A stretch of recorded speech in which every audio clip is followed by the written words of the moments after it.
Praise the lord. ప్రభు ప్రియులైన ప్రభు యేసుక్రీస్తు వారి శ్రేష్ఠమైన నామమున శుభములు వందనాలు తెలియజేస్తున్నాను. బాగున్నారా? Thank you all.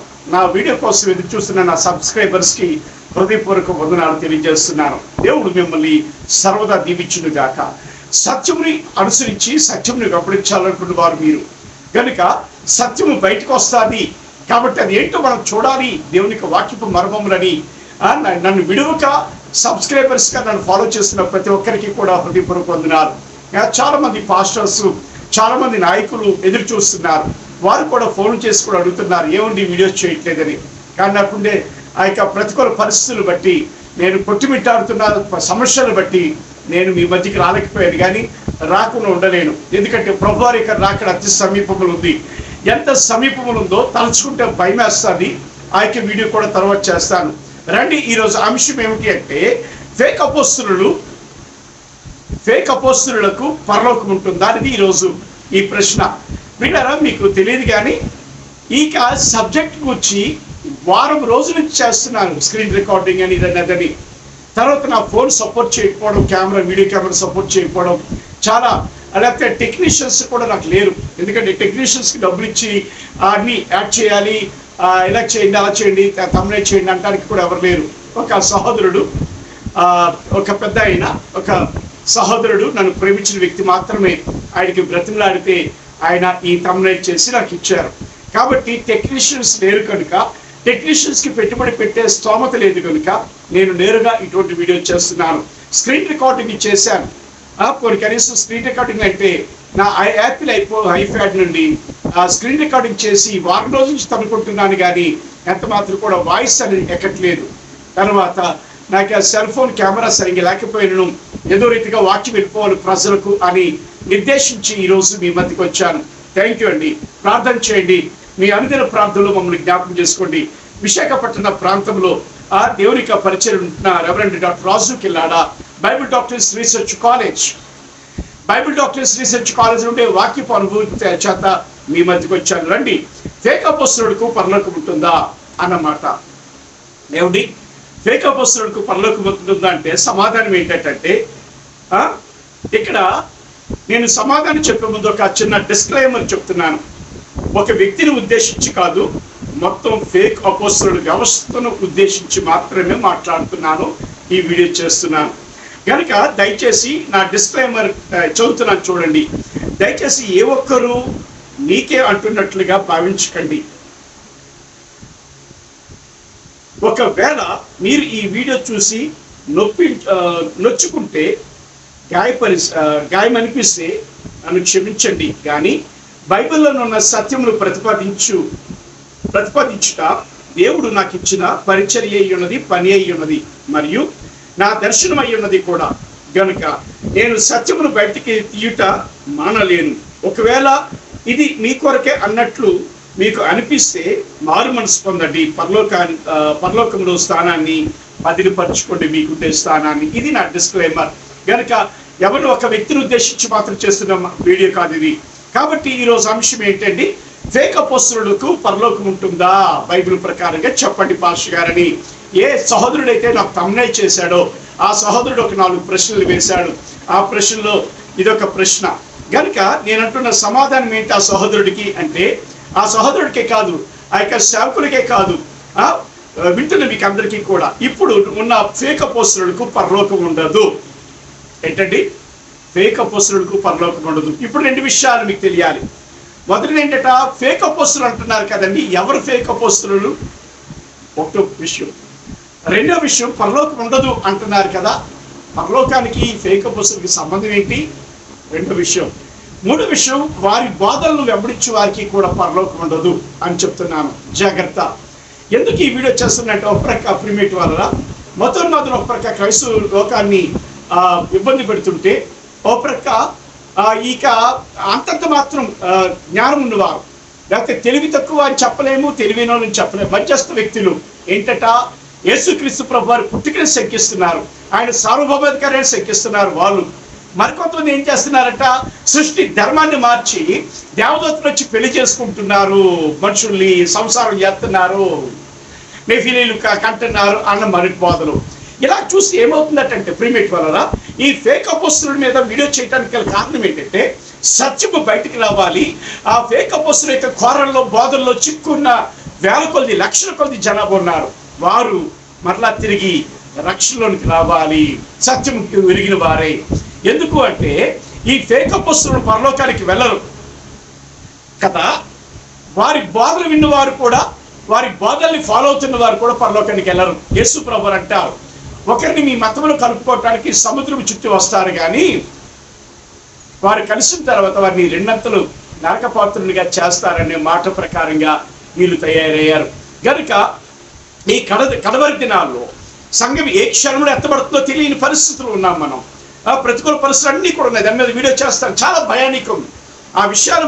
ఒక ఆయనతో ఫోన్లో మాట్లాడుతుంటే నా భార్య విని భయపడిపోయింది. ఏంటంటే భయవేస్తుందని అన్నది. కనుక ఆ విషయాలు కూడా వీడియో చేస్తాను. కానీ ఇక ఈ కడవరి దినాల్లో లక్షల మంది ఆ యొక్క ఫేక్ అపోస్తుల యొక్క కోరలో దూరిపోయి వాక్యంకి విరుద్ధమైన అంటే అక్రమమైన వాక్య బోధతో నింపబడి వారు కూడా నరకానికి వెళ్ళిపోయే ప్రమాదం ఉంది. కనుక వారి రక్షణ పోగొట్టుకుంటున్నారు, వారి కృపను వ్యర్థపరుస్తున్నారు. కనుక వారిని మళ్ళా ఆ దేవునికి సరైన నీతిలోకి తీసుకురావాలని నా ప్రయత్నంగా ఇది చేస్తున్నాను. రండి.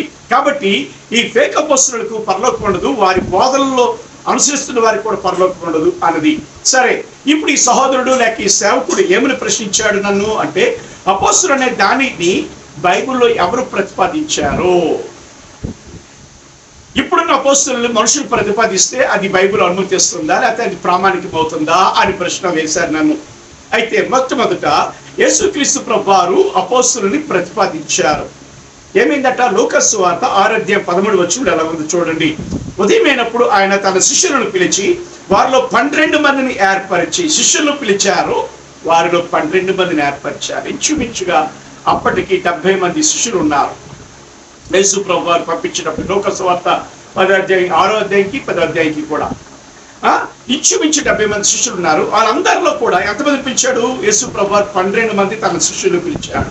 తన శిష్యులను అన్నాడు, 12 మందిని అన్నారు, పిలిచాడు. రెండోది ఏర్పరిచి, అంటే యేసుక్రీస్తు ప్రభువారితో పాటుగా ఆయన మరణపుడుదనాలు చూసిన వారు కూడా ఉన్నారు అప్పుడు అందులో. కానీ వారిని ఎవరిని కూడా అపోస్తులుగా పరిగణించకుండా యేసుక్రీస్తు ప్రభువారి శిష్యులే పరిగణించినట్లుగా కనబడుతుంది. ఏమైందట అంటే 12 మందిని ఏర్పరిచి వారికి అపోస్తులు అని పేరు పెట్టాను. వారికి అపోస్తులు అని పేరు పెట్టారు యేసు ప్రభువారు. కాబట్టి యేసుక్రీస్తు ప్రభువారు డైరెక్ట్గా నియమించారు వారిని, 12 మంది అపోస్తులని కూడా. అయితే దురదృష్టవశాత్తు ఆ యొక్క ఇస్కరియోతు యూదా ఆ యొక్క స్థానంలో నుండి తప్పిపోవడం కారణాన అపోస్తులైన పౌలు గారికి ఆధిక్యత దేవుడు ఇచ్చాడు. అపోస్తుల కార్యముల గ్రంథం 9వ అధ్యాయం మొదలుకొని యేసు ప్రభువారు తన నోటితో నేను భూదిగంతం వరకు కూడా ఈయన సాక్షిగా ఉంచుతాను అని చెప్పిన మాటలు, ఈయన పంపిస్తాను, రాజుల దగ్గరికి పంపిస్తాననే మాటలు ఇవన్నీ కూడా ఉన్నాయి. కనుక ఆ 12 అపోస్తులుగా పౌలు గారు లెక్కించబడినట్టుగా కనబడుతుంది. కనుక ఇక్కడ చూస్తే మనం ప్రీమేట్ వల్ల ఇక్కడ చిన్న క్లారిఫికేషన్ ఉండాలి. ఏంటి? ఇస్కరియోతు మనతో పాటు ఉన్నాడు, బాప్తిసం ఇచ్చిన యోహాను ఇచ్చిన బాప్తిసం మొదలుకొని మనతో పాటు ఉన్నాడు. కానీ దేవుని నుండి ఆ స్థానం నుంచి వైదొలిపోయాడు. కనుక మనతో పాటు అప్పటి నుంచి ఉండేటువంటి వారిలో ఒకరిని మన 12వ అపోస్తులుగా ఎంచుకోవడం అనేది తగును అనే ఉద్దేశంతో ఆ చీట్లు వేసి, 2 పేర్ల మీద చీట్లు వేసి, ఒక వ్యక్తి పేరు మీద మత్తయ్య పేరు మీద చీట్ తీశాడు. వాళ్ళు మనుషులుగా ఏర్పరచబడిన లేకపోతే యేసు ప్రభువారి చేత అపోస్తులు అనబడిన వారు ఏర్పాటు చేసుకున్న 12వ అపోస్తులు ఎవరట? మత్తయ్య. కానీ అపోస్తుల కార్యం గ్రంథం 1వ అధ్యాయంలో కానీ యేసు ప్రభువారిది పరిగణలోకి తీసుకోలేదు. కేవలం 12 వ్యక్తిగా ఆ యొక్క అపోస్తులను తీసుకున్నాడు. తర్వాత పేతురు కడమ అపోస్తులు కూడా బర్నబాకి పౌలు గారికి కూడా గలతీ రాసిన పత్రికలో కుడిచే సాహసం ఇచ్చారు, మీరు అన్యజనులకు అపోస్తులని. కానీ అక్కడ అపోస్తులని అంచబడిన వారిలో పౌలు గారు ఉన్నారు, కానీ బర్నబా తను అపోస్తులను పెట్టుకోలేదు, పిలువబడలేదు. కాబట్టి అపోస్తులుగా ఒక లెక్కించినట్లయితే బైబిల్లో 14 అపోస్తులు ఉంటారు. కొంతమంది మరికొంతమంది ఏం చేస్తున్నారు? కాపర్ దుడ్డి గారు చదివిన వాళ్ళు ఆడవారు కూడా అపోస్తులు ఉన్నారని వైజాగ్లో బోధన అయ్యింది. ఆ రోజుల్లో మురళీనగర్లో ఆడవారు కూడా అపోస్తులు లేనట్ట, ఆడవారు అపోస్తులు ఉన్నారట. ఆ కాపర్ దుడ్డి గారిలో కూడా ఆడవారు కూడా అపోస్తులు ఉన్నారని ఒక సన్నివేశంలో కనబడుతుంది. కాబట్టి ఇక్కడ చూస్తే అపోస్తులని కనబడుతున్న పరిస్థితులు, వారి బోధలు, వారి అక్రమ తీరు కనబడుతుంటే అసహ్యం అనిపిస్తుంది. ఈరోజు మీరు గమనించండి, అపోస్తులు ఇంకెవరున్నారండి అని అంటారేమో. యూట్యూబ్లోకి వెళ్ళి అపోస్టల్స్ ఇన్ వైజాగ్ అని కొట్టండి, ఇద్దరు వస్తారు. అపోస్టల్స్ ఇన్ హైదరాబాద్ అని కొట్టండి, 80 వస్తారు దగ్గర దగ్గర. అపోస్టల్స్ ఇన్ ఒరిస్సా అని కొట్టండి, చాలా మంది వస్తారు. అపోస్టల్స్ ఇన్ కేరళ అని కొట్టండి. ఎలా చూస్తే ప్రపంచవ్యాప్తంగా కొన్ని వేల మంది అపోస్తులు ఉన్నారు, కొన్ని వేల మంది అపోస్తులు ఉన్నారు. మరి వీళ్ళందరూ ప్రామాణికులు అంటే నేను అంటాను, యేసుక్రీస్తు ప్రభువారు ఏర్పరిచిన ఆ సంఖ్య 12 మంది పైబడిన ప్రతి ఒక్కడు కూడా అపోస్తులను తగిలించుకున్న ప్రతి ఒక్కడు, అంటే చచ్చిపోయిన వాడు కూడా బిరుదులు ఇస్తున్నారు. ఇప్పుడు అపోస్తులు అని బిరుదులు ఇచ్చి ఆరు పెట్టుకోలేదు, కానీ వీళ్ళు బిరుదులు ఇస్తున్నారు. వీళ్ళకి ఎందుకంటే వాక్యం తెలియదు, వీళ్ళు పసిపిల్లలు కాబట్టి వాక్యం తెలియని వారు కనుక చనిపోయిన ప్రతి ఒక్కటి కూడా అపోస్తులు అంటారు. వీళ్ళ చుట్టూ పెద్ద అనుభవాలు ఉన్నాయి. కానీ ఈ పసిపిల్లలని చెప్పడానికి ఇష్టపడుతున్నాను. ఎవరు పసిపిల్లలట? మేము అపోస్తులమని పెట్టుకున్నవారు పసిపిల్లలు వాక్యములో. అపోస్తులత్వం వాళ్ళ అపోస్తులని ఎంచిన వారు కూడా ఎవరట? పసిపిల్లలే. కాబట్టి వారి విషయంలో కనికరమనే మనం కలిగి ఉండాలని తెలియజేస్తున్నాను. రండి, ఇప్పుడు యేసుక్రీస్తు ప్రభువారు అప్పుడున్న శిష్యులందరిలో కూడా 12 మందిని పిలిచి ఏర్పాటు చేశారు. అయితే ఇక్కడ నా ఉద్దేశం ఏంటంటే, ఇప్పుడు ఈ అపోస్తులైన వారు అపోస్తులను బిరుదు తగిలించుకొని ఉంటున్నారంటే అతిశయానికి వెళ్ళిపోయి కొత్త కొత్త బోధలు, వింత బోధలు తీసుకొస్తున్నారు. ఏమండి, దేవదూతలు వచ్చి మనుషుల కుమార్తెతో బేరమాడారట, కట్న కానుకలు మాట్లాడుకున్నారట, మాట్లాడుకొని పెళ్లి చేసుకొని నెఫీలీలు కన్నారట. ఇటువంటి బోధలు చేసిన వారు ఉన్నారు. ఇంకొకటి ఏంటంటే, ఈ మధ్య ఈ వీడియోలోకి వచ్చేసాడు ఒక ఆయన ఇచ్చిన తర్ఫీదు, ఆ శిష్య బృందం వీళ్ళందరూ కూడా ఏంటి, యేసుక్రీస్తు ప్రభు అట తండ్రికి పుట్టాడట, యేసుక్రీస్తు ప్రభు వారికి పరలోకం ఉండదట. బుద్ధిహీనమైన బోధలు చేస్తూ మీ మీద కూడా వస్తాను, వ్యాపారం అవ్వకండి. Raju is back. Raju reverend doctor రాజుకి వెళ్ళాడా? మరలా వచ్చాడు. మతోన్మాద విషయంలో అయితే నా అన్నదమ్ములు ఉన్నారు, సహోదరులు ఉన్నారు, వారు హీరోలు వారు చూసుకుంటారు. కానీ నేను క్రైస్తవ లోకంలో ఉండేటువంటి మీలాంటి వారి కొరకు నేను వచ్చాను. ఇది నా దర్శనం. కనుక ఇక మీ ఆటలు సాగవు, మీ బోధలు కట్టు పెట్టండి. వైజాగ్ నుంచి మొదలవుతున్నాయి యేసుక్రీస్తు పుట్టుక విషయంలో. యెహోవా సాక్షులతో కలిపి మాట్లాడతారు. వీరికి ఒక స్టాండ్ లేదు, ఒక వేదాంత ఒకరి భాష లేదు వీళ్ళకి. చూద్దాం, మీ దగ్గర కూడా వస్తాను. ఇప్పుడు మాత్రం అపోస్తుల మీదకి వస్తున్నాను. రండి, ఈ సమయంలో చూస్తే అన్రీచబుల్ క్వాలిఫికేషన్స్ ఆఫ్ అపోస్టల్షిప్ అనేది ఇక్కడ బైబిల్లో నుంచి బయటికి తీయబడిన ఒక 7 విషయాలు ఉన్నాయి. మొదటిది ఏంటంటే, direct appointment by the Lord Jesus Christ. అంటే యేసుక్రీస్తు వారి చేత నేరుగా అపాయింట్ చేయబడిన వారు మాత్రమే అపోస్తలులు. ఎన్ని క్వాలిఫికేషన్లు ఉన్నాయండి, ప్రాముఖ్యం ఇదే కీ, తాళపు చెవి. ఈ కీ ఉంటేనే మీరు అపోస్తలుగా పరిగణించబడతారు. కానీ ఇక్కడ యేసు ప్రభువు లోక సువార్త 6:13 చూస్తే నేరుగా 12 మందిని పిలిచి ఏర్పరిచాడు, అపోస్తలులని పేరు పెట్టాడు.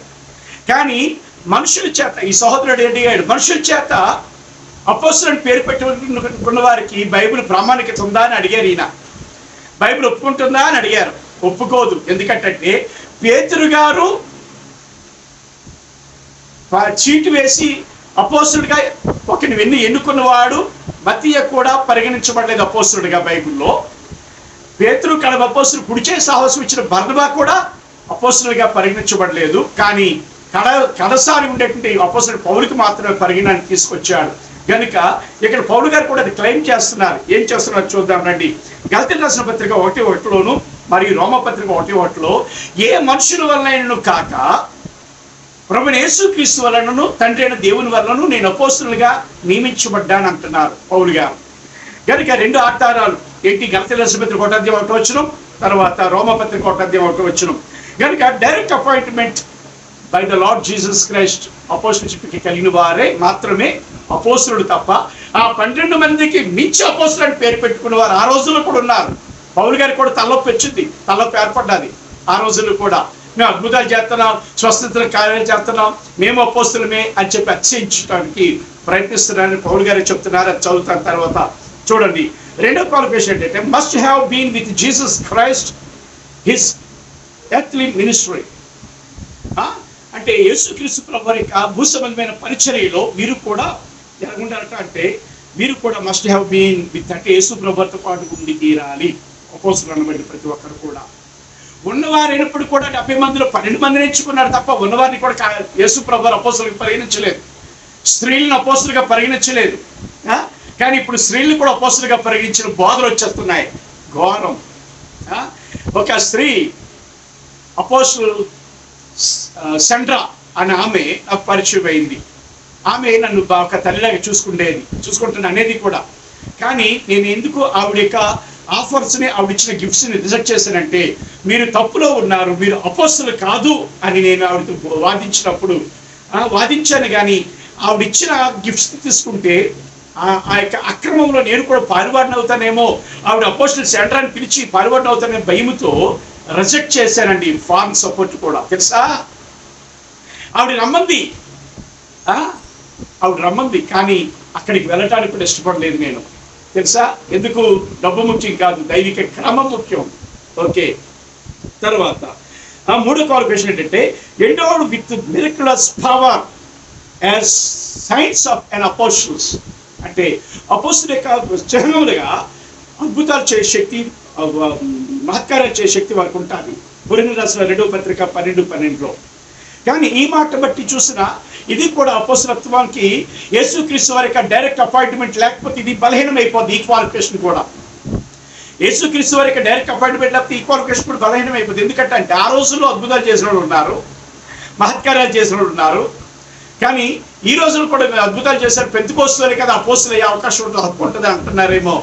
పెంతెకోస్తు సొత్తు కాదు అపోస్తలత్వం, కేవలము యేసు ప్రభు వారి యొక్క శిష్యులు మరియు పౌలు గారి సొత్తే అపోస్తలత్వం. కాబట్టి ఒకవేళ లేదంటే అద్భుతాలు చేస్తున్నారు అపోస్టల్ పిఎం సామ్యూయల్ గారు, లేకపోతే అపోస్టల్ గోడే సామ్యూయల్ గారు, లేకపోతే అపోస్టల్ డిజెస్ దినకరన్ గారు, ఇంకా తెలియని వాళ్ళు బోర్డు మీద ఉన్నారు అపోస్టల్స్ అని. చచ్చిపోయిన తర్వాత వాళ్ళు పేర్లు పెట్టారు తప్ప వాళ్ళు పేర్లు పెట్టుకోలేదు. వారు మహానీయులు, మహానుభావులు. కానీ వారికి అపోస్టల్స్ అని బిరుదులు తగిలించారే వారి ఇంటి వారు. వారికి వాక్యం తెలియదు, వారు పసి పిల్లల వాక్యములు కనుకనే వారి మామగారు లేకపోతే వారి నాన్నగారు లేకపోతే వారి అత్తగారు ఎవరో చనిపోతే గొప్ప సేవ చేశారు, కరెక్టే కాదనలేదు. కానీ వారు అపోస్తలులు కాదు, వారు తగిలించుకోలేదు. కానీ వారు చచ్చిపోయిన తర్వాత పిఎం సామ్యూయల్ గారు కానీ, డిజెస్ దినకరన్ గారు కానీ, లేకపోతే గోడే సామ్యూయల్ అయ్య గారికి కానీ వీరికి తగిలిస్తున్నారు అపోస్తలు అనే. వీళ్ళు బుద్ధిహీనులు తప్ప, వాక్యం రానివారు తప్ప, వాక్యం వచ్చిన వారి కార్యాలు. మరి ఎందుకంటే వాడబడుతున్నారండి జనాభా లక్షల కానుకలు అంటే? సాతాను పరిచారకులు ఉన్నప్పుడు వారు అలాగే వాడబడతారు. ఏమండి, లోకం అంతా కూడా కమిట్మెంట్ అది. తర్వాత సంగతి చూద్దామని. సరే, ఇప్పుడు చూద్దాం. తర్వాత ఏంటంటే 4వ qualification, foundational role in the Christian church. అంటే క్రైస్తవ సంఘముగా మనం కట్టబడుతున్నాం, దేవాలయముగా క్రైస్తవ నివాసంగా కట్టబడుతున్నాం.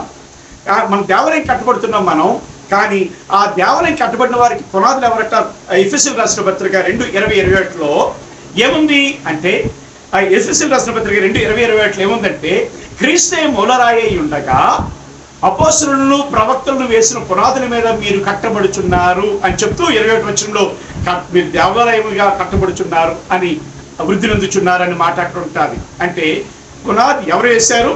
అపోస్తలులు, ప్రవక్తలు. ఆ పునాది అక్కడ అయిపోయింది. ఇప్పుడు స్లాబ్ వరకు కూడా కట్టబడుతున్న అపోస్తులు అంటే మేము అందరం అని చెప్పి ఈ వేల కొద్ది వైజాగ్ నుండి 2 అపోస్తులు కొత్తగా పుట్టాడండి. వైజాగ్ ఒక అపోస్తులుడు. మరి ఇంకెంతమంది పుడతారో. నూతన ప్రసాద్ సినిమా ఏదో ఉంటుంది కదా, రారాజు ఏదో యేసు ప్రభు వారిది సినిమా తీసి, క్రిస్టియన్ సినిమా తీశారు. అందులో కొత్త దేవుడండి అని పాట ఉంటుంది. అలాగే కొత్త కొత్త అపోస్తులు పుట్టుకొస్తున్నారు. వీళ్ళంటే అపోస్తులు అట, ఫేక్ అపోస్తులు. నీకు ఎవడిచ్చాడు సర్టిఫికేట్ అని అడగొచ్చు. వాళ్ళు ఫేక్ అపోస్తులతో తగిలించుకొని ప్రజల్లో వాడబడుతున్నారు. ప్రియ సహోదరుడా, ప్రియ సేవకుడా, ప్రియ తండ్రి, ప్రియ అన్న, మీరు అపోస్తులు కారు. దేవుని గొప్ప సేవకులు, విలువైన వారే, దేవుని ప్రాణం పెట్టినంత విలువైన వారు మీరు, కానీ అపోస్తులు కారు. మారు మనసు పొందండి. మారు మనసు పొందితేనే నీకు మోక్షం. మీరు అపోస్తులు కాదు. నేను విశ్వాసిని, లేకపోతే సేవకుడును, దైవజనుడిని, లేకపోతే బిషప్ని, లేకపోతే రెవరెండ్ అనుకుంటే ఉంటుందేమో. కానీ అపోస్తులుని అని అతిశయానికి పోయి ఆ టైటిల్ తగిలించుకుంటే మీకు మోక్షం ఉండదండి. ప్రభా నీ నామను అద్భుతాలు చేయలేదా, నీ నామను ప్రసంగాలు చేయలేదా, అనేక గ్రామాలు తిరగలేదా, గొప్ప గొప్ప ప్రసంగాలు చేయలేదా, డైరీ ఖాళీ లేకుండా సుమారుగా 30-40 సంవత్సరాల నుంచి తిరగట్లేదా అంటే అక్రమం చేయవాడా, నువ్వెవడో నాకు తెలియదు పో అంటాడు. జాగ్రత్త. ఎంత బ్రతికి దేనికి? క్రైస్తవులకు ఉద్యోగాలు మానుకొని వచ్చింది దేనికి? నేను ఐటీ ఇన్స్ట్రక్టర్ని, ఉద్యోగం మానుకొని రామిచ్చిన విఆర్ఎస్ ఉద్యోగాన్ని విడిచిపెట్టి వచ్చేసాను. ఈ రోజుకి నా అన్నదమ్ముడు కానీ నా అక్షలు కానీ మాట్లాడరు. కారణం ఏంటంటే రక్షణలో ఉండాలని తప్ప ఈ అక్రమంలోకి వెళ్ళిపోయి నరకానికి వెళ్ళిపోవాలని కాదు, తెలుసా? ఓకే, తర్వాత చూద్దాం. అంటే ఇప్పుడు ఏంటంటే ఇక వీళ్ళు ఒకవేళ ఇప్పుడు అపోస్తలులు పిలువబడిన వారికి ఏముండాలట అంటే క్రీస్తు సంఘం యొక్క పునాదులుగా ఉండాలి వాళ్ళు. ఇప్పుడున్న వీళ్ళు అపోస్తలులు పేరు పెట్టుకున్న ఎవరట అంటే గోడలుగా కట్టబడుతున్న మన దేవాలయంగా కట్టబడుతున్నప్పుడు పునాది అడుగు నుంచి స్లాబ్ వరకు పునాది ఉంటుందా? బుద్ధిహీనమైన మాట. కనుక స్లాబ్ వరకు మేము అపోస్తలులుగా పెరుగుతున్నామంటే అది బుద్ధిహీనమైన మాట, జ్ఞానహీనమైన మాట. కనుక మారు మనసు పొందుతాం. తర్వాత క్వాలిఫికేషన్ ఏంటంటే foundational role in the new Jerusalem. క్రొత్త భూమి కృతాకాశాలు ఎందు ఒక జీవితం ఉంది మనకి 1000 సంవత్సరాల పాటు. దాని మీదకి క్రొత్త పరలోకం నుండి నూతన యెరూషలేము దిగి వస్తుంది. ఆ నూతన యెరూషలేమునకు 12 పునాదులు ఉంటాయి. 12 పునాదులు కూడా గొర్రెపిల్ల యొక్క 12 అని చెప్పి 12 అపోస్తలుల పేర్లు మాత్రమే 12 పునాదుల మీద ఉంటాయి. ఆ 12 పునాదుల మీద అంటే ఇప్పుడు మరి పుట్టుకొచ్చిన ఆ మత్తయి లేకపోతే బర్నబా లేకపోతే ఆ వారితో పాటు ఇప్పటివరకు ఇక పుట్టుకొస్తూ ఉన్న అపోస్తలుల సంఖ్య అక్కడక్కడ ఉంటుంది చోటు. కనుక వీళ్ళు ప్రామాణికులా? అయ్యా పాస్టర్ గారు నన్ను అడిగారు కదా, మనుషుల చేత ఏర్పరచబడిన అపోస్తలుల ప్రామాణికత బైబిల్ ప్రామాణికమేనా అన్నట్లుగా అడిగారు కదా మీరు. కనుక వీళ్ళు ప్రామాణికులు కాదు, తగిలించుకున్నవారు. పేతురు ఏర్పాటు చేసిన మత్తయికే దిక్కు లేదు, అపోస్తలత్వంలో ఆ చోటు లేదు. బర్నబా గారికే చోటు లేదు. పౌలు గారితో పాటుగా సేవ చేశారు, గొప్ప సేవ చేశారు బర్నబా గారు. ఆయనకే దిక్కు లేదు, అపోస్తలత్వంలో చోటు లేదు. మరి వీళ్ళకి ఎక్కడ ఉంటుంది బైబిల్ ప్రామాణికత? అంత అంటే ఆ 12 మాత్రమే ప్రామాణికత. ఎందుకు? ఆ 12 పునాదుల మీద, నూతన యెరూషలేము యొక్క 12 పునాదుల మీద 12 గొర్రెపిల్ల యొక్క అపోస్తలులు, గొర్రెపిల్ల యొక్క 12 అపోస్తలులు 12 పేర్లు ఉంటాయి దాని మీద. మిగతా వారు ఉండవు. 13 వాడిది ఉండదు, 14 వాడిది ఉండదు. ఇప్పుడుండే ఇక క్రైస్తవ సంఘంలో అపోస్తలులు పెట్టుకుని ఎవరిది ఉండదు. కాబట్టి ప్రామాణికం కాదు. అయితే ఇంకోటి ఉంది ప్రామాణికతకి నిదర్శనముగా. ఏంటది? యేసుక్రీస్తు ప్రభువారు ఆ యొక్క లూకాసు సువార్త 22వ అధ్యాయము 29వ వచనం 30వ వచనము మరియు మత్తయి సువార్త 19వ అధ్యాయం 28వ వచనాల్లో కూడా ఏమంటారట అంటే 28వ వచనం మాత్రమే కాదు, ఇంకొక 25 ధవళసింహాసన తీర్పు సమయంలో కూడా ఉంటుంది. ఏంటది అంటే 12 అపోస్తలులట యేసు ప్రభువారితో పాటుగా 12 సింహాసనం మీద కూర్చొని 12 ఇశ్రాయేలీయుల గోత్రకర్తలకు తీర్పు తీరుస్తారట. అంటే అక్కడ కూడా 12. ఇప్పుడుండే అపోస్తలులకి సింహాసనాలు ఉండవు. ఎందుకు? దేవుడు గుర్తించలేదు వారిని మనుషులు గుర్తించారు. వీరు కూడా అచ్చే కారణం వెతికి మేము అపోస్తలులమని చెప్పి టీవీలో మెసేజ్ అయితే కింద అపోస్తలుడు సో అండ్ సో అని పేరు ఉంటుంది. అయితే హైదరాబాద్లో చాలా మంది ఉన్నారు అపోస్తలులు, సుమారుగా 5-6 లేకపోతే 7 ఉంటారు. వీళ్ళందరూ అపోస్తలులా? ఏమండి? బైబిల్ ఒప్పుకోని అపోస్తలులు ఎక్కడ ఉంటారు? బైబిల్ ఒప్పుకోని వారు ఎక్కడుంటారో చూస్తాం. ఎందుకంటే ఫేక్ అపోస్తలులు ఎవరు అనేది ఏంటంటే ఆ 12 ప్రామాణికమైన ఆ 12 ఆవరణ వారు ఫేక్ అపోస్తలులు, ఆ 12 మందిలో ఉన్నవారు జెన్యూన్ ఒరిజినల్ అపోస్తలులు అని చెప్పడానికి ఇష్టపడుతున్నాను. కనుక ఈ 12 సింహాసనాల మీద కూడా కూర్చుంటానికి అర్హత కలిగిన వారు ఆ 12 సింహాసనం కూర్చున్న అపోస్తలులు. కానీ కనుక పైనున్న అర్హతలు అపోస్తలత్వానికి ప్రామాణికతలు, ఈ ప్రామాణికతను లేకుండా అపోస్తలత్వం తగిలించుకున్న ప్రతి వాడు ఎవరట? ఫేక్ అపోస్తలుడే. ఏమండి? పునాది ఎప్పుడో పడిపోయింది సంఘానికి. ఇప్పుడు పునాదికి వేరే సిద్ధాంతాలు తీసుకొచ్చి పునాది వేస్తున్నావేమో. ఈ పునాది ప్రపంచపు దిగంతం వరకు ఉండాలి.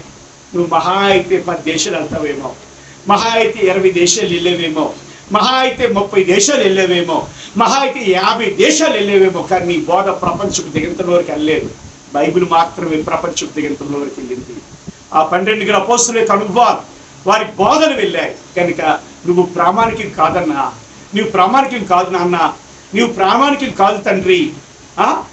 మీరు సువార్తలో నెంబర్ 1 హీరోలే, కానీ దేవుడు వాడుకుంటుండని చెప్పి ఆ యొక్క ఆధిక్యత తగిలించుకొని మీరు ఎందుకు మీ రక్షణ పాడు చేసుకుంటారో ఒకసారి ఆలోచించండి. కనుక తాము అపోస్తలుమని చెప్పుకున్న వారికి ఇంకో ప్రశ్న వేశాడు ఆ సహోదరుడు. 3వ ప్రశ్న ఆ పాస్టర్ గారు, తాము అపోస్తలుమని చెప్పుకున్న వారి విషయంలో డైరెక్ట్గా పరలోకానికి లింక్ ఎందుకు పెడుతున్నారండి మీరు అని అడిగాడు నన్ను ఆ పాస్టర్ గారు. మా వైజాగ్ పాస్టర్ గారే, ఈ తమ్మునేట్ చేసిన పాస్టర్ గారి పేరు చెప్పొద్దన్నారు ఆయన. ఈ తమ్మునేట్ చేసిన పాస్టర్ గారే, ఎందుకంటే లింక్ పెడుతున్నారు మీరు అని చాలా కోపంతో అడిగాడు. వాస్తవంగా నా ఫ్రెండే, ప్రాణ స్నేహితుడే, కానీ కోపంతో అడిగినా ఆయన అనుకుంటున్నారు బాగా మామూలుగా ప్రశాంతంగా అడిగారు అనుకుంటుండే, కానీ ఆయనలో కోపం నాకు వ్యక్తపరచబడింది. దానికి సమాధానం వినండి. అయ్యా పాస్టర్ గారు, నా తమ్మునేట్ చేసిన పాస్టర్ గారు వినండి. ఏంటంట అంటే చూద్దాం, ఎందుకు ఈ ఫేక్ అపోస్తలులకు పరలోకం ఉంటుంది అని ప్రశ్నకి సమాధానంగా పరలోకం ఉండదు అని ఎందుకు చెప్పానంటే, ఇప్పుడు రండి ఇది చెప్పిన తర్వాత ముగించుదాం. రండి, పేతురు రాసిన మొదటి పత్రిక 2వ అధ్యాయం 2వ వచనంలో కొన్ని విషయాలు ఉన్నాయి. ఏంటది? పేతురు రాసిన మొదటి పత్రిక 2వ అధ్యాయం 2వ వచనంలో సమస్తమైన దుష్టత్వమును, సమస్తమైన కపటమును, వేషధారణను, అసూయను, సమస్త దూషణ మాటలను మాని, అంటే మానాలి. రక్షణలో ఉన్నట్టు వారు మానవలసినవి ఏంటంటే సమస్తమైన దుష్టత్వమును, సమస్తమైన కపటమును, వేషధారణను, అసూయను, సమస్త దూషణ మాటలను మాని అని మాట ఉంది. వీటిని మానాలి. కౌంటర్లు ఇస్తారు. క్రైస్తవ కుటుంబాల్లో కౌంటర్లు ఎక్కువైపోతాయి, విధేయతలు ఉండవు. ఇవి ఎక్కువైపోయి వేషధారణ భక్తి అయిపోతాం మన క్రైస్తవుల లోకానికి. కానీ మానండి అని చెప్తుంది. ఎందుకంటే ఒక మాట నిన్ను నువ్వు గొప్ప చేసుకోవటానికి, నీ మాట గొప్ప చేయటానికి నీ ఆపోజిట్ పొరుగువాని యొక్క మాటను కించపరుస్తావు. అది ఏంటంటే దోషం లెక్క అది వస్తుంది. లేకపోతే నీవే గొప్పవాడు అనుకోవడానికి ఇతరుల్ని ఏమి చూపుతావు, విరుపు మాటలు మాట్లాడుతావు. కనుక అది కూడా దుష్టత్వం కింద వస్తుంది. కనుక నేను ఆశీర్వదించబడలేకపోతున్నావు. కనుక రండి, మానవలసినవి అందులో వేషధారణ అవుతుంది.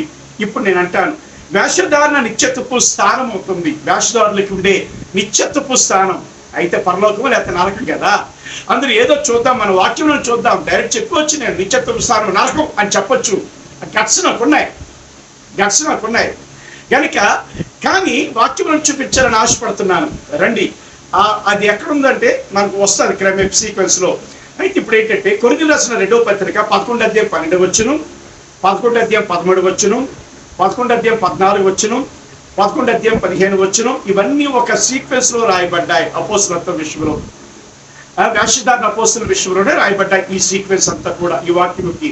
అందులో మొదటి మాట ఏంటి 12వ వచనం ఉన్నదంటే, కొరింథీయులకు రాసిన 2వ పత్రిక 11వ అధ్యాయం 12వ వచనం, అతిశయ కారణం వెదకవారు ఏ విషయంలో అతిశయించున్నారో ఆ విషయంలో వారును మా వలనే ఉన్నారని కనబడు నిమిత్తము అని మాట ఉంది 12వ వచనంలో. వారును మా వలనే అంటే అపోస్తలుల వలె ఉన్నారని కనబడు నిమిత్తము ఏం చేస్తున్నారట? 13వ వచనంలో ఏం చేశారు చూద్దాం. ఏననగా అట్టివారు క్రీస్తు యొక్క అపోస్తలుల వేషము ధరించుకున్న వారై ఉండి. ఏ విషయం వేషం?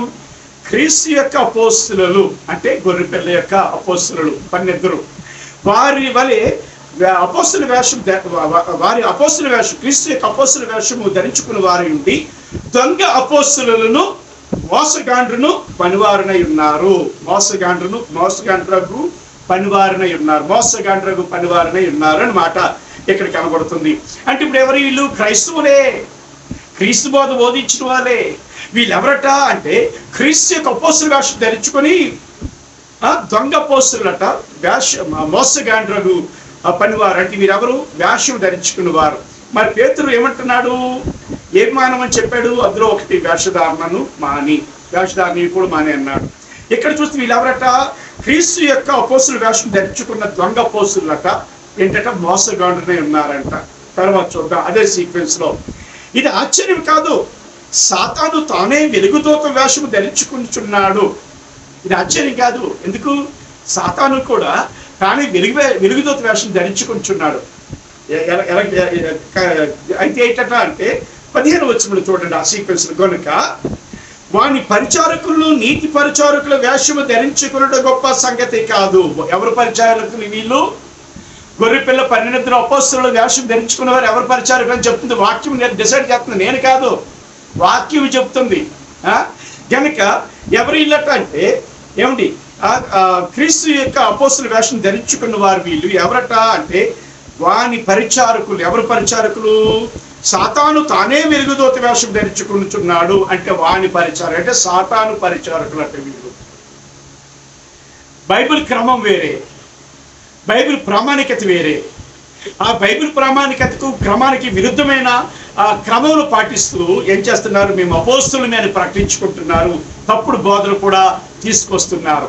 కాబట్టి మీరు ఎవరటంటే వాని పరిచారకులును నీతి పరిచారకుల వేషం ధరించుకుంటా గొప్ప సంగతి కాదు, వారి క్రియలు చొప్పున వారికి అంతం కలుగుతుంది, అంతం కలుగుతుంది అని మాట ఉంది. అయితే వీరు ఇంకెక్కడ వీరి స్థానం, గమ్యస్థానం ఏంటంటే ఇక్కడ హెడ్డింగ్ పెట్టాను కదా, ఏంటది హెడ్డింగ్? వేషధారుల నిత్యత్వపు స్థానము ఏమిటి అన్నది హెడ్డింగ్. అక్కడ చూస్తే ఈ వేషధారులు ఎక్కడ ఉంటారని చెప్తుంది మత్తయి సువార్త 24:50 ఎక్కడ ఉంటారని చెప్తుంది వేషధారులు. వీళ్ళరా ఈ దొంగపోసిన వేషం వేసుకున్న కాదు, క్రైస్తవ వేషం వేసుకున్న మీరు కూడా ఇందులోకి వస్తారు. క్రైస్తవ వేషం ధరించుకుంటే కాదు, దాన్ని ఆచరణలో కలిగి ఉండాలి, క్రీస్తు యొక్క గుణగణాలు. సరే చూద్దాం తర్వాత సంగతి, అది ముందు సంగతి చూద్దాం. ఆ దాసుడు కనిపెట్టని దినములోను వాడు అనుకోని గడియలోను వాని యజమానుడు వచ్చి వారిని నరికించి వేషధారులతో కూడా వానికి పాలు నియమించును. ఎవరితో? దేవునికి ఇంటి దాసుడట, యజమానుడి యొక్క దాసుడట. వాడు యజమానుడి విరుద్ధంగా ప్రవర్తిస్తున్నాడు. ఆ దాసుని నరికించి ఏం చేస్తారట? వేషధారులతో పాటుగా పాలు నియమిస్తారట. అంటే ఈ వేషధారులు ఎక్కడున్నారట? అదే ఆ 50 వచ్చిన తర్వాత 51 వచ్చిన చూడండి, అక్కడ ఏడుపును పండ్లు కొరుకుటి ఉండును. ఎక్కడుంటారు వేషధారులు? వాని పరిచారకులు. వాడు ఎక్కడ ఉంటాడో వాని పరిచారకులు అక్కడే ఉంటారు. అంటే సాతాను ఎక్కడ ఉంటాడో, వెలుగుదూత వేషం వేసుకుని సాతాను ఎక్కడ ఉంటాడో వీరు కూడా శాశ్వత కాలము అక్కడే ఉంటారు. అక్కడ ఏడుపును పండ్లు కొరుకుటి ఉంటాయని ఇక్కడ మత్తయి సువార్త 24:50-51 చెప్తున్నాయి. మత్తయి సువార్త 24:50-51 చెప్తున్నాయి. కాబట్టి ఎందుకు ఫేక్ అపోస్తలులకు పరలోకం ఉంటుందా అంటే పరలోకం ఉండదని క్లారిఫికేషన్ ఇచ్చానంటే ప్రిమేట్ వరారా, ఇందుకు అపోస్తలు వేషం ధరించుకున్న వారు ఎవరు కూడా పరలోకానికి వెళ్ళారు. కనుక ఒకవేళ ప్రియ అన్న తమ్ముడు లేకపోతే పెద్దవారు అనబట్టి తండ్రి సమానులైన మీరు ఒకవేళ హట్ అయితే మన్నించండి, క్షమించండి. కానీ వాక్యం సత్యం కనుక సత్యం నేను పాటించాలి. కనుక ఒకవేళ మీరు గాయపరచబడినట్లయితే మీ గాయపరచబడిన ఆ స్థితిని బట్టి నన్ను క్షమించండి, కానీ మారు మనసు పొందండి, నాతో పాటుగా పరలోకంలో ఉండటానికి ప్రయత్నించండి. అదే నా ఆశ. లేదనుకుంటే ఒకరు మీకు నా మీద కోపం వస్తే మన్నించండి, ఓకేనా? కానీ నేను నా పిలుపులో నేను ముందుకు వెళ్ళవలసిన వాడిని ఉన్నాను కనుక ఈ వాక్యం నుంచి సత్యాన్ని బయటకు తీస్తున్నాను.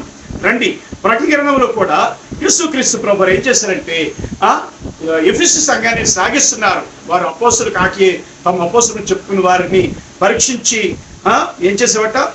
వారు అబద్ధికులని ఏం చేసావు? నువ్వు నిర్ధారణ చేసావు కనుక. కాబట్టి ప్రిమేట్ వారా దేవుడు సాగిస్తున్నారు. కాబట్టి ఈ ఫేక్ అపోస్తలులకు వారి బోధన విన్న వారికి కూడా పరలోకం ఉండదు. ఇక్కడ కొన్ని ప్రశ్నలు వేశారు, కొన్ని అపోహలు. చనిపోయినా లేదా హతసాక్షి అయిన ప్రతి సేవకుడు అపోస్తలుడే అన్న చెడ్డ తలంపు, తప్పుడు తలంపు. అది బైబిల్ ప్రామాణికత కాదు. చూసాం కదా, 7 క్వాలిఫికేషన్ చూసాం. వాటిలో ప్రాముఖ్యమైనది మొదటి క్వాలిఫికేషనే నేరుగా యేసు ప్రభువుతో పాటు ఎన్నిక చేయబడ్డమే, నియమించబడ్డమే. పౌలు గారి లాగా ఆ 12 మందికి తర్వాత వచ్చింది. నువ్వెంత చనిపోయినా, ఎంత గొప్ప సేవ చేసినా ఎంతమంది హతసాక్షులు అయిపోయారు తెలుసా? ప్రతి సంవత్సరం ఇప్పుడు నైజీరియాలో ఎంతమంది హతసాక్షులు అవుతున్నారో మీకు తెలియదు. అయితే హతసాక్షి అయిపోయిన ప్రతి వాడు కూడా అపోస్తలుడే. మన గట్ల ప్రకాష్ని కూడా అపోస్తలుని బిరుదు పెట్టేశారే ఒక వీడియోలో. పగడాల ప్రవీణ్ గారిని కూడా అపోస్తలుని బిరుదు పెట్టేశారే హతసాక్షి అయిపోయాడని. తప్పు అవగాహనకి వెళ్ళకండి. తర్వాత అపోస్తలుల పదవి ఇప్పటికీ ఎప్పటికీ కొనసాగుతుంది అంటున్నారు. అది కూడా తప్పుడు అవగాహన, అపోహ. ఎందుకంటే అపోస్తలులు అన్నవారు క్రైస్తవ్యానికి పునాదులు. ఈ పునాది స్లాబ్ వరకు కట్టబడుతుందా అంటే కాదు. కాబట్టి మీరు తప్పుడు అవగాహన ఉన్నారు. అపోస్తలులు ఇప్పుడు లేరు. ఓకే. తర్వాత పెంతెకోస్తు అనుభవం మరియు సేవ, విజయవంతమైన సేవ, అనేక సంఘాలు కట్టి అనేక సంవత్సరాల పాటు సేవ చేసిన వీరు అపోస్తలుగా మారుతారు అనుకోవడం కూడా తప్పే. ఎందుకంటే అపోస్తలత్వపు స్థానము లేదని ముందే చూసుకున్న బైబిల్ ప్రామాణికత ఆ 12కి మాత్రమే చెప్పాను. ఆ తర్వాత చూస్తే అపోస్తలులు తప్పులు చేయరు. ఏమండి, అపోస్తలులు తప్పులు చేయరా? అపోస్తలులు పేతురు గారు తప్పు చేశారు. ఏమని? అన్యంలో నుంచి వచ్చిన క్రైస్తవులు గారు తింటున్నాడు, ప్లేట్ తీసి అరక పెట్టేసి యోధ క్రైస్తవులు వచ్చేసరికి దాచేస్తాడు. అప్పుడు పౌలు గారు అపరాధి అని తిడతాడు. పౌలు గారు అంటే పేతురు గారు అపోస్తలులు తప్పు చేయలేదా? చేశాడు. దీని మీద ఒక వీడియో చేస్తాను.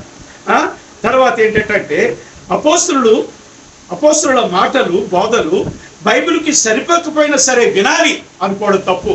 ఎందుకంటే అంటే ఆ బైబిల్లో అపోస్తలుడైన పౌలు గారు చెప్పిన బోధ అది కరెక్టో కాదని బైబిల్ తెరిచి పాత నిబంధన గ్రంథాలు కూడా తెరిచి బెరియా సంఘస్థులు పరీక్షించేవారట. అంటే అపోస్తలులు కూడా తప్పుడు అవగాహనకి వెళ్ళే ప్రమాదము ఉంది.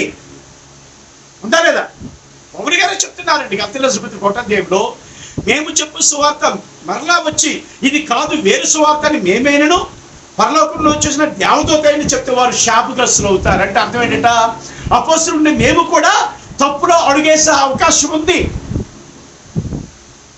కాబట్టి ఇప్పుడు చెప్పిన సువార్త సరైన సువార్త, కానీ ఆ తర్వాత ఇది కాదు అని వేరొక సువార్త తీసుకొస్తే మేమేనను శాపగ్రస్తులమే అని చెప్పి పౌలు గారు తను ఏదైతే చూపించుకుంటున్నారు అక్కడ. అంటే అపోస్తలులు బోధ తప్పు బోధ బోధించే అవకాశం ఉందని పౌలు గారే గలతీయులకు 1-7 వచ్చిన 8 వచనాలు కూడా ఆయన తేటతలం చేస్తున్నాడు. 10వ వచనంలో కూడా 10వ వచనం వరకు కూడా చదువుకోండి, తేటతలం చేస్తున్నాడు.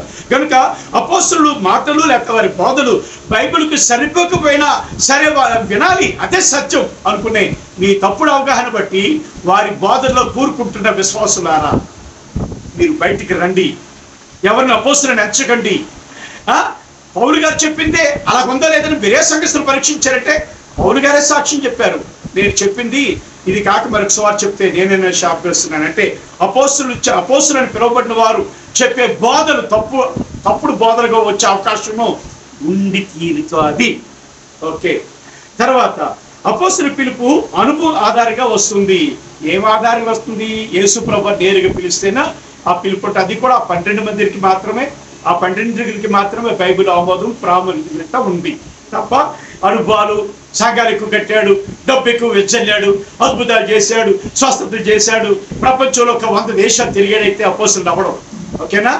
తర్వాత అద్భుతాలు చేస్తే ఎవరినైనా అపోస్తలుడు అనవచ్చు. అంటే అద్భుతాలు స్వస్థక్రియలు చేసిన వాళ్ళు ఏమంటారంటే యేసు ప్రభువారు, ప్రభువా నీ నామమున దెయ్యాలు వెళ్ళగొట్టలేదా? నీ నామమున గొప్ప కార్యాలు చేయలేదా? అద్భుతాలు చేయలేదా? నీ నామమును ప్రవచించలేదంటే అక్రమము చేయవాడని ఎవడో నాకు తెలియదు పో అంటున్నాడు. అంటే అపోస్తలత్వానికి అద్భుతాలు, ప్రార్థనలు, స్వస్థతలు, ప్రవచనాలు, మహత్కార్యాలు చేసేది కాదు. అపోస్తలుల యొక్క మెయిన్ క్వాలిఫికేషన్ యేసు ప్రభు వారికి ఎన్నికలో 12 మందిలో ఉండి తీరాలి. ఓకేనా?